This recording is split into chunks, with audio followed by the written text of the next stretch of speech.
நண்பர்கள் அனைவருக்கும் வணக்கம். இன்னைக்கு நம்ம இந்த வீடியோல என்ன பார்க்க போறோம்னாக்க, அதாவது கம்பெனில குரூப் இன்சூரன்ஸ் பாலிசி வச்சிருக்கவங்க பர்சனல் இன்சூரன்ஸ் தேவையா இல்லையா அப்படின்றதுதான். நான் நிறைய நண்பர்கள்ட்ட கேட்டிருக்கேன். என்னுடைய நண்பர்கள் நிறைய பேர் கம்பெனில தான் வேலை பார்க்குறாங்க. அவங்களுக்கு எல்லாருக்குமே கம்பெனில குரூப் இன்சூரன்ஸ் பாலிசி இருக்கு. அவங்க கிட்ட நான் பல முறை கேட்கும் போது என்ன அவங்களுடைய பதில் என்னவா இருக்கு அப்படின்னாக்க, எனக்கு தான் கம்பெனில குரூப் இன்சூரன்ஸ் பாலிசி இருக்கு, எதுக்காக செப்பரேட்டா ஒரு பாலிசி தேவை? அவங்களுடைய பதில் அவங்களுடைய பாயிண்ட் ஆஃப் வியூல ஒரு நியாயமான பதில் தான். ஆனா நண்பர்களே, இது ஒரு பெரிய மிஸ்டேக். நம்மளுக்கு இதுவரை தெரியாது. இது நம்மளுக்கு ஒரு பர்சனல் இன்சூரன்ஸ் தேவையா அப்படின்றது தெரியாதனால நம்ம இந்த பதில சொல்லிட்டு இருக்கோம். அதோட தேவை என்ன அப்படின்றத நான் இந்த வீடியோல சொல்ல போறேன். இந்த வீடியோவை நீங்க ஃபுல்லா பாத்தீங்கன்னாக்க கடைசியில உங்களுக்கு ஓகே, கண்டிப்பா ஒரு ஹெல்த் இன்சூரன்ஸ் பாலிசி தேவை அப்படின்றது உங்களுக்கு ரொம்ப தெளிவாக புரியும். இந்த வீடியோ கொஞ்சம் லென்த்தா தான் இருக்கும், நான் டீட்டெயிலா சொல்லியிருக்கேன். ஃபர்ஸ்ட் எதுக்காக ஒரு பர்சனல் இன்சூரன்ஸ் தேவை அப்படின்னு போக முன்னால why health insurance is important அப்படின்றத பார்ப்போம். இன்னைக்கு இருக்க காலகட்டத்தில் டியூ டு மெடிக்கல் இன்ஃப்ளேஷன், அதுக்கப்புறம் மெடிக்கல் அட்வான்ஸ்மெண்ட், அதுக்கப்புறம் இன்னைக்கு மெடிக்கல்ன்றது ஒரு கார்பரேட் பிஸ்னஸ் மாதிரி ஆயிடுச்சு. அதனால ஒரு சின்ன சின்ன ஹாஸ்பிட்டலைசேஷனுக்கும் நம்மளுக்கு காசு ஜாஸ்தியாக தான் செலவாகுது. ஃபார் எக்ஸாம்பிள், ஒரு சின்ன ஃபீவர், வைரல் ஃபீவர்னு நீங்க அட்மிஷன் போனீங்க அப்படின்னாக்க, ஒரு 2 days அட்மிஷன் போட்டீங்கன்னா 10,000 இருந்து 20,000 ரொம்ப ஈஸி ஆயிடும். அதே ஒரு சர்ஜரி, கொஞ்சம் ஒரு கிரிட்டிக்கலான சர்ஜரி அப்படின்னா நம்மளுக்கு ஒரு 3 lakhs இருந்து 10 lakhs வரைக்கும் ஆகலாம். ஸோ இதுக்கு நம்மகிட்ட போதுமான அளவு இன்சூரன்ஸ் இல்லை அப்படின்னாக்க, நம்ம ஒரு சேவிங்ஸ் வச்சிருந்தோம்னா அந்த சேவிங்ஸை தான் எடுத்து நம்ம ஸ்பெண்ட் பண்ற மாதிரி இருக்கும். அப்ப நல்லா யோசித்து பாருங்க, நம்மளுடைய சேவிங்ஸ் கம்ப்ளீட்டா ஃபுல்லாவே காலியாகிற கூட வாய்ப்பு இருக்கு. ஸோ இந்த மாதிரி ஒரு சூழ்நிலையில இருந்து நம்மளை பாதுகாத்து கொள்வதற்காகத்தான் ஒரு மெடிக்கல் இன்சூரன்ஸ் அப்படின்றது கண்டிப்பாக இன்னைக்கு இருக்க காலகட்டத்தில் ரொம்ப தேவை. ஓகே, இப்ப நெக்ஸ்ட் இந்த குரூப் இன்சூரன்ஸ் வச்சிருக்கவங்க ஏன் எடுக்கணும் அப்படின்றத இப்ப நான் கீழே சொல்ல போறேன். ஃபர்ஸ்ட் முக்கியமான பாயிண்ட் என்ன அப்படின்னாக்க, நம்மளுடைய குரூப் இன்சூரன்ஸ் பாலிசி நம்ம கம்பெனியை விட்டு இன்னொரு கம்பெனி சுவிட்ச் ஆகும்போது நம்ம எப்ப லீவ் ஆகுறோமோ இம்மீடியட்டா உடனே டெர்மினேட் ஆயிடும். ஃபார் எக்ஸாம்பிள், இன்னைக்கு நம்ம நம்மளுடைய ரெசிக்னேஷன், நம்மளுடைய last working day for example 10th of நவம்பர்னு வச்சுக்குவோம். அவங்களுடைய ஜாயினிங் டேட் 11th. ஸோ அந்த 10th நீங்க கொடுத்து எல்லாத்தையும் சரண்டர் பண்ண உடனே அன்னைக்கு ஈவினிங்கே உங்களுடைய பாலிசி ஃபுல்லாவே எக்ஸ்பைரி ஆயிடும். ஸோ அன்னைக்கு ஈவினிங்ல இருந்து நெக்ஸ்ட் டே தான் நீங்க 11th தான் போய் அடுத்த கம்பெனில ஜாயின் பண்ண போறீங்க. அந்த கம்பெனில நீங்க மார்னிங் 10 o'clock உங்களை வர சொல்லியிருப்பாங்க. ஃபர்ஸ்ட் உங்களுக்கு ஆன்போர்டிங் ஃபார்மாலிட்டிஸ் இருக்கும். ஸோ இதெல்லாம் முடியறதுக்கு அன்னைக்கு ஈவினிங் கூட ஆயிடலாம். சம்டைம்ஸ் உங்களுடைய ஐடி எனேபிள் ஆகிறதுக்கு, இல்லை உங்களுடைய அக்கௌண்ட்டை பிஎஃப்ஓட லிங்க் பண்றது, இந்த மாதிரி ஆக்டிவிட்டிலாம் ஒரு 1 or 2 days லேட் ஆகும்.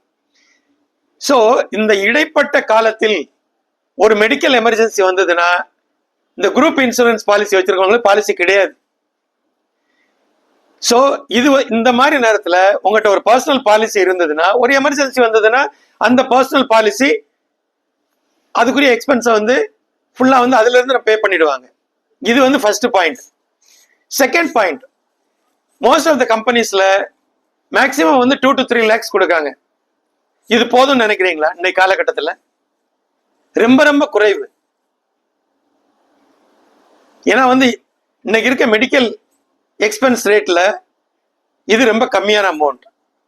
மூணாவது பாயிண்ட், உங்களுக்கு கவர் இருக்கும், ஆனா உங்க ஃபேமிலியில உங்க பேரண்ட்ஸ் கவர் இருக்காது. அதுக்கப்புறம் நம்மளோட அக்கா தம்பி தங்கச்சி இருந்தாங்கன்னா அவங்களுக்கும் கவர் இருக்காது. ஸோ இந்த இதெல்லாம் வந்து நம்மளுக்கு வந்து அவாய்ட் பண்ணோம்னாக்கா நம்மளுக்கு பர்சனல் இன்சூரன்ஸ் பாலிசி இருந்தால் தான் நம்மளுடைய பேரண்ட்ஸையும் கவர் பண்ணலாம், நம்மளுடைய பிரதர்ஸ் அண்ட் சிஸ்டர்ஸையும் கவர் பண்ணிக்கலாம். மூணாவது, நம்ம பர்சனல் இன்சூரன்ஸ் பாலிசினாக்க அதை நமக்கு தேவையான சில ரைடர் போட்டு நம்மளுக்கு கஸ்டமைஸ் பண்ணிக்கலாம். ஃபார் எக்ஸாம்பிள் வந்து மல்டிபிள் ரீஸ்டோரேஷன், அப்புறம் வந்து கன்சியூமபிள் பெனிஃபிட், அதுக்கப்புறம் வந்து நம்மளுக்கு வந்து நம்மளுடைய no claim bonus addition. Every year நம்ம வந்து எவ்வளோ அமௌண்ட் வந்து யூஸ் பண்ணாமல் இருக்கமோ அடுத்த வருஷம் அப்படியே நம்மளுடைய கவரேஜில் ஆட் பண்ணுவாங்க. ஃபார் எக்ஸாம்பிள் இப்போ நீங்கள் 10 lakhs எடுத்திருக்கீங்க, அடுத்த வருஷம் அது 20 lakhs ஆகும். நீங்கள் எதுவுமே வந்து யூஸ் பண்ணாமல் இருந்தீங்கன்னா அதுக்கு அடுத்த வருஷம் அப்படியே 30 lakhs ஆகும். இந்த மாதிரி பெனிஃபிட்லாம் வந்து கஸ்டமைசேஷன் வந்து நம்மளுடைய குரூப் பாலிசியில் பண்ண முடியாது. ஸோ இது 4வது காரணம். ஸோ இதில் கடைசியாக வந்து நான் ஃபர்ஸ்ட் சொன்ன பாயிண்ட் தான் ரிப்பீட் பண்ணுறேன். அதில் வந்து ஆக்சுவலாக வந்து நான் வந்து ஜஸ்ட் நான் ஒரு கம்பெனிலேருந்து இன்னொரு கம்பெனிக்கு ஸ்விட்ச் ஆகும்போது சம்டைம் இடையில சாட்டர்டே சண்டே வரலாம். இல்லை சம்டைம்ஸ் நம்ம என்ன நினைக்கலாம்னா நம்ம ஒரு 1 week வந்து நம்ம ஃபேமிலியோட ஸ்பெண்ட் பண்ணிட்டு அதுக்கு அடுத்த வீக் வந்து நம்ம வந்து ஜாயினிங் பண்ணலாம் அப்படின்னு நினைப்போம். ஆனால் அன்னைக்கு அப்போ வந்து நம்மளுக்கு திங்கிங்ல இருக்காது நம்மளுக்கு வந்து பாலிசி, ஹெல்த் இன்சூரன்ஸ் பாலிசி இதோட எக்ஸ்பைரி ஆயிடுச்சு அப்படின்றது, கம்பெனியோட பாலிசி முடிஞ்சு போச்சுன்றது. இல்லை அந்த நேரத்தில் போய் நீங்கள் வந்து ஒரு பர்சனல் இன்சூரன்ஸ் பாலிசியை எடுக்க முடியாது. ஸோ இதெல்லாம் அவாய்ட் பண்றதுக்காக தான் வந்து உங்களுக்கு ஒரு பர்சனல் பாலிசி தேவை அப்படின்றது மிக அவசியம். அதாவது வந்து நம்மளுக்கு ஹெல்த் இன்சூரன்ஸ் பாலிசி அப்படின்றது நம்மளுடைய ஃபேமிலியோட ப்ரொடெக்ஷன் மாதிரி. எப்படி அப்படின்னாக்க இப்போ ஃபார் எக்ஸாம்பிள் நம்மளுக்கு வந்து ஒரு ஹாஸ்பிட்டலைஸ் ஆகிறோம் அப்படின்னாக்க அந்த ஹாஸ்பிட்டல் செலவில் உள்ள room rent, doctor fees, surgery fees, consumable use பண்றது, இது எல்லாத்துக்குரிய அமௌண்ட்டையும் அந்த இன்சூரன்ஸ் கம்பெனியே பே பண்ணிடுவாங்க. இதனால நம்மளுக்கு என்ன அட்வான்டேஜ், நம்ம பாக்கெட்ல இருந்து கொஞ்சம் காசு எடுத்து செலவு பண்ண வேண்டிய தேவையில்லை. நம்ம ஒரு சேவிங்ஸ் வச்சிருக்கோம்னா அந்த சேவிங்ஸ் அப்படியே இருக்கும், அதை நம்மளுடைய ஃபியூச்சருக்கு யூஸ் பண்ணிக்கலாம். ஸோ இது வந்து ஒரு ஃபேமிலிக்கான ப்ரொடெக்ஷன். இதை வந்து நல்லா வந்து புரிஞ்சுக்கோங்க. இன்னொன்று வந்து நம்மளுக்கு வந்து இது வந்து ஒரு செக்யூரிட்டி நெட் மாதிரி, ஃபேமிலி செக்யூரிட்டி நெட். நம்மளை சுற்றி ஒரு நெட் இருந்து எப்படி வந்து நம்மளை வந்து பாதுகாக்குமோ அதே மாதிரி ஒரு ஹெல்த் இன்சூரன்ஸ் இருந்ததுனாக்க இந்த மாதிரி செலவுகள், இந்த மாதிரி எக்ஸ்பென்ஸ்ல இருந்து நம்மளை வந்து பாதுகாக்கும். ஏன்னா கம்பெனியை வந்து அதை பே பண்ணிடுறதுனால, அதனால நம்மளுடைய சேவிங்ஸ் வீணாகாது. ஸோ நண்பர்களே, கொஞ்சம் யோசித்து பாருங்க.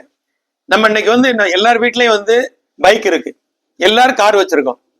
ஆனா அந்த பைக்கு, காருக்கெல்லாம் வந்து நம்ம இன்சூரன்ஸ் எப்போ எக்ஸ்பயர் ஆகுதுன்னு பார்த்துட்டு கரெக்டா அதுக்கு வந்து இன்சூரன்ஸ் ரினியூவல் பண்றோம். ஆனா நம்ம ஹெல்த்துக்கு இன்சூரன்ஸ் எடுக்க மாட்டேன்றோம். அந்த காரோட மதிப்போ இல்லை அந்த பைக்கோட மதிப்போ வந்து ஒரு 1 லட்ச ரூபாயோ இல்லை ஒரு 5 லட்ச ரூபாய் இருக்கும். ஸோ அந்த ஒரு கார் பைக்குக்குரிய மதிப்பு கூட நம்ம வந்து உடம்புக்கு கொடுக்கறது இல்லை. அப்படிதான் இதை வந்து நம்ம எடுத்துக்க முடியும். ஆனா இந்த உடம்பு இல்லைன்னாக்க அந்த காரோ பைக்குக்கோ வந்து வேல்யூவே கிடையாது, நம்ம அதை யூஸ் கூட பண்ண முடியாது. ஸோ அதனால வந்து ஃபர்ஸ்ட் வந்து உங்களுடைய உடம்பை வந்து நல்லா பார்த்துக்கிறதுக்கு ஒரு நல்ல இன்சூரன்ஸ் எடுத்து வச்சுக்கோங்க. அதாவது ஆரோக்கியமான உடம்பு இருந்தால் தான் நம்ம வந்து இந்த காரு பைக்கு எல்லாத்துக்குமே வேல்யூ இருக்கு நண்பர்களே. அதனால வந்து நீங்க ஒரு நல்ல யோசித்து ஒரு நல்ல இன்சூரன்ஸ் எடுங்க.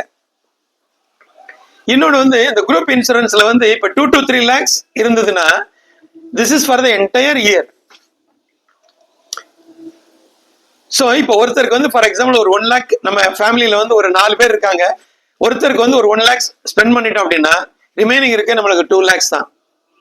அடுத்து இன்னொருத்தர் வந்து ஒரு 2 months கழிச்சு ஹாஸ்பிட்டலைஸ் ஆகுறாங்கன்னா அவங்களுக்கு ஒரு 2 lakhs ஸ்பெண்ட் பண்ணிட்டா அவ்வளோதான், முடிஞ்சிருச்சு.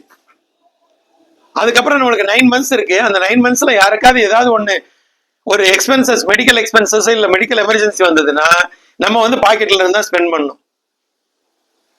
ஸோ நார்மலா இந்த மாதிரி ஒர்க் பண்றவங்களுக்கு டிடக்டிபிள்னு ஒரு ஆப்ஷன் இருக்கு. அதை எடுத்து வச்சுக்கிட்டீங்கன்னா உங்களுக்கு வந்து ரொம்ப நல்லது. அதனால என்ன அட்வான்டேஜ் அப்படின்னாக்க உங்களுடைய பிரீமியம் கொஞ்சம் கம்மியாகும். அதாவது வந்து ஃபர்ஸ்ட் ஒரு 50,000 மாத்திரம் கம்பெனில இருந்து பே பண்ணுவாங்க, இல்லை நம்ம பாக்கெட்ல இருந்து பே பண்ணலாம். ரிமைனிங் இருக்க 50,000க்கு மேல எவ்வளவு வந்தாலும் சரி, 10 lakhs பில் வந்தாலும் ரிமைனிங் இருக்க 9.5 lakhs இன்சூரன்ஸ் கம்பெனி பே பண்ணிடும். ஸோ இப்போ குரூப் இன்சூரன்ஸ் பாலிசி நம்ம ஏற்கனவே வச்சிருக்கோம்.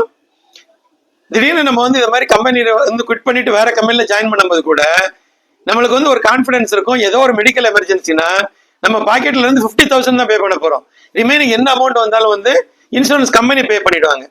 இந்த மாதிரிலாம் ஆப்ஷன் இருக்கிறதுனால அந்த மாதிரி ஒரு பாலிசி நீங்க எடுத்து வச்சுக்கோங்க.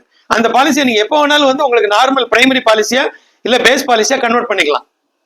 அதுல இந்த மாதிரி வந்து multiple time restoration, no claim bonus addition, consumable coverage எல்லா பெனிஃபிட்டுமே இருக்கு.